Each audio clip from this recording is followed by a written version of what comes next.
Hello, folks! E então, a eterna dúvida: inglês britânico ou inglês americano? Qual que eu devo aprender? Qual o melhor? Qual o mais fácil ou mais difícil? E aí, como é que eu faço para quando eu vou estudar inglês? Calma que eu vou te responder. Folks, essa é uma pergunta muito comum que as pessoas me fazem quando vão começar a aprender inglês. E eu digo para vocês que a grande diferença entre o acento britânico e o acento americano, na verdade, é a pronúncia.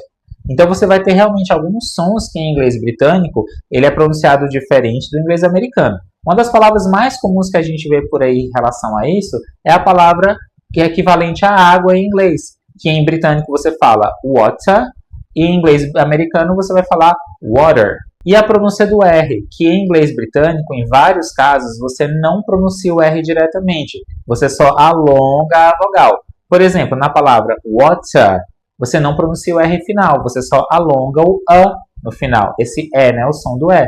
Water. Enquanto no inglês americano, a gente vai pronunciar todos os R's. Por exemplo, nessa palavra a gente vai dizer water. Então o R vai ter uma sonoridade muito parecida com o que nós chamamos de R retroflexo, que é aquela pronúncia do R lá no interior de São Paulo, de Minas Gerais, né, como porta, portão e porteira. Já relacionado a, por exemplo, gramática e vocabulário, é basicamente a mesma coisa. O que a gente vai ter é realmente alguns usos um pouco mais comuns dentro do inglês britânico e do americano, de algumas estruturas, ou mesmo alguns significados de palavras que mudam um pouquinho de um acento para o outro. Mas nada demais, nada que impeça, por exemplo, um americano de entender um britânico.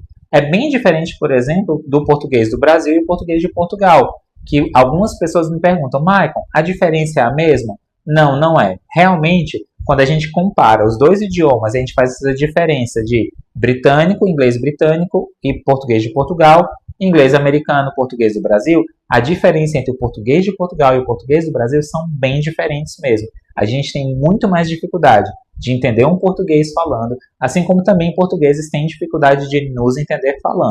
Então, em termos de pensar qual dos dois é melhor para aprender, é uma escolha sua. Na verdade, em termos de fluência, o ideal é que a gente consiga se comunicar, ter uma boa pronúncia para ser bem compreendido. Quer o seu inglês tenha uma pronúncia mais voltada para o britânico ou mais voltada para o americano, ou a qualquer outro acento, porque nós temos também outros países que falam o idioma, como a Austrália, o sul da África, Irlanda, País de Gales, Escócia e tantos outros. Então tenha em mente o seguinte: o ideal é que você se comunique bem para ser bem compreendido e que você também consiga entender o máximo de pessoas falando em inglês, quer seja o acento que ela tem. Isso sim é uma verdadeira pessoa fluente, aquele que consegue se comunicar em qualquer situação e com qualquer pessoa da melhor maneira possível, sendo compreendido e compreendendo bem. Bom, eu espero que isso tenha ficado claro e ajude vocês dentro do aprendizado de língua inglesa. E agora, deixa aqui nos comentários qual é o acento que você mais gosta e qual que você menos gosta. E lembra de dar um like nesse vídeo, se inscrever no canal, apertar no sininho e compartilhar isso com todo mundo e me ajudar a levar o inglês para mais e mais pessoas. See ya!